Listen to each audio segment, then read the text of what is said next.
you know what time it is. Scary story time. ልጆች እያላችሁ እንደነዚህ አይነት ባርቢ ዶል ሄድ የነበራችሁ ካላችሁ ይሄንን ቪዲዮ ባታዩት ይሻላል because it's about to go down. So you know እነዚህ አሻንጉሊቶች ከድሮ ጀምሮ እንደነበሩ right? So በ80ዎቹ ማለት ነው ሁለት ወንድምና አንድ እህት ነበሩ ቤት ውስጥ ማለት ነው. So የወንድማማቾቹ ክፍል አንድ ላይ ነው.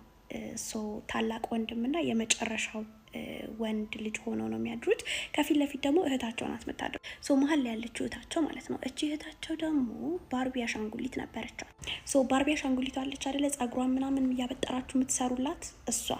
ሶ ክፍላቸው ፊት ለፊት ነው እና የወንዶቹ ቤት በመጋረጃ ነው የተከለለው በበር አይደለም ላይክ በመጋረጃ የተከለለ መኝታ ቤት ያላችሁ ሰዎች ታውቁታላችሁ ሶ እናታቸው ሁሉ ጊዜ ያቺን አሻንጉሊት ሴት ልጇ ክፍል ውስጥ ማለት ነው ያቺን አሻንጉሊት አንስታ ቁም ሳጥን ላይ ታደርጋታለች ምክንያቱም ላይክ እንቅልፍ እንዳታጣ ማለት ነው ከሷ ጋር እየተጫወተች እንዳታመሽ በማሰብ አሻንጉሊቷን ቀምታ ቁም ሳጥን ላይ ታደርጋት ነበር ሶ ከወንድማማቾቹ ትንሹ ህልም ማየት ይጀምራል እና ህልሙ ላይ ምንድነው የሚያየው ያቺ ባርቢ አሻንጉሊት ከእህቱ ክፍል አንገቷ ተመዞ መጥቶ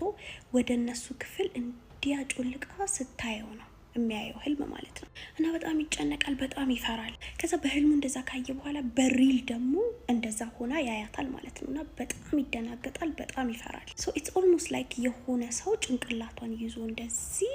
እንዲያርጓ አንጋሎ የሚያሳየው ነገር ነው የሚመስለው በመጋረጃው በኩል ነው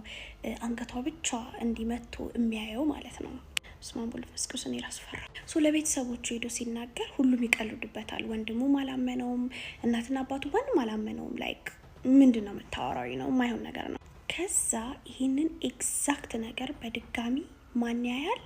ታላቅ ወንድምየው ያያል አሻንጉሊቷን በመጋረጃ በኩል ጭንቅላቷ ጮልቆ እየተመለከታቸው ያያል በዚህ ጊዜ ነበር ለእናትና አባትየው ወንድማቸው እየዋሸ እንዳልሆነና በትክክል እሱም እንዳየ ይነገራል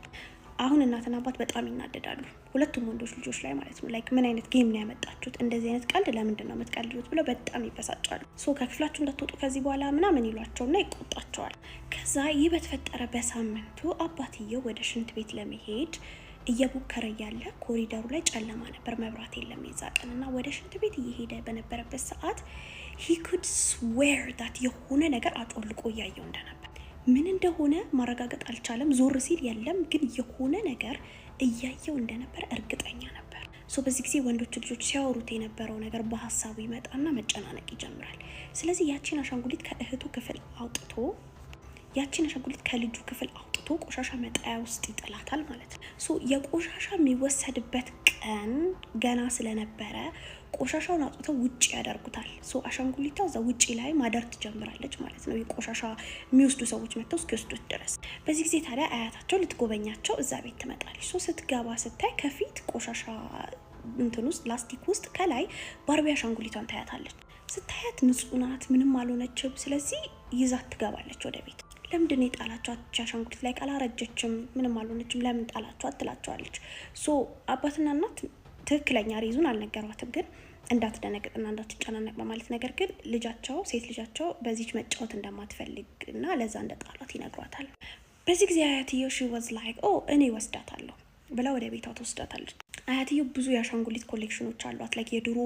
እቃዎችን አሻንጉሊቶች ምናምን ታጠራቅምበት ክፍል አለና እዛ ክፍል ወስዳት አስቀምጣታለች ታዲያ ከዛ ክፍል ውስጥ አሰቃቂና አስጨናቂ ድምጾች መውጣት ይጀምራሉ ከአያታቸው ጋር የሚኖሩት ላይክ ያክስት ልጆች ምናምን ምን እንደሆነ ግራ ይጋባሉና አያታቸውን ይጠይቋታል እሱም ምንም ነገር እንደሌለ የሚያስጨንቅ ነገር እንደሌለ አሹር ታደርጋቸዋለች ሶ አሻንጉሊቷ እዛ ቤት በገባች በስንተኛው ሳምንት አያታቸው ታርፋለች ታሪኩ ይሄንን ይመስላል ጋይስ እንግዲህ እኔን የምትወዱኝ እና እኔን የምትከታተሉኝ በሙሉ ይሄንን ቪዲዮ ሪፖስት አድርጉት ላይክ አድርጉ ያው እንግዲህ እንግሊዘኛ ቋንቋ ክላስ መስጠት እንደቀጠልን ነው በየሀገሩ ያላችሁ ኢትዮጵያ ውስጥም ከውጭ ሀገርም ያላችሁ የኛን ኦንላይን ክላስ መጠቀም እንደምትችሉ ታውቃላችሁ በዚህ አመት እንግሊዘኛ መናገር ማንበብ መጻፍ ጎበዝ መሆን የምትፈልጉ ካላችሁ ኢንቦክስ አድርጉልኝና እኔ ጋር መመዝገብ ትችላላችሁ የግሩፕ ክላስ በ3500 ብር ፕራይቬት ደግሞ በ7000 ብር ያው እንግዲህ አሁን ላይ ያላችሁን ብር ልብስና ጫማ ከምትገዙበት ከፍላችሁ ቋንቋ ብትማሩበት ባይነኝ አትሊስት ዘለቄታዊ የሆነ ጥቅም ታገኛላችሁ ትምህርታችሁና ስራችሁን በማይነካ መልኩ በቀን ለ2 ሰዓት በሳምንት ደግሞ ለ3 ቀን ነው የምንሰጣችሁ ስለዚህ ከስራ መልስ ከትምህርት ቤት መልስ መማር ትችላላችሁ ማለት ነው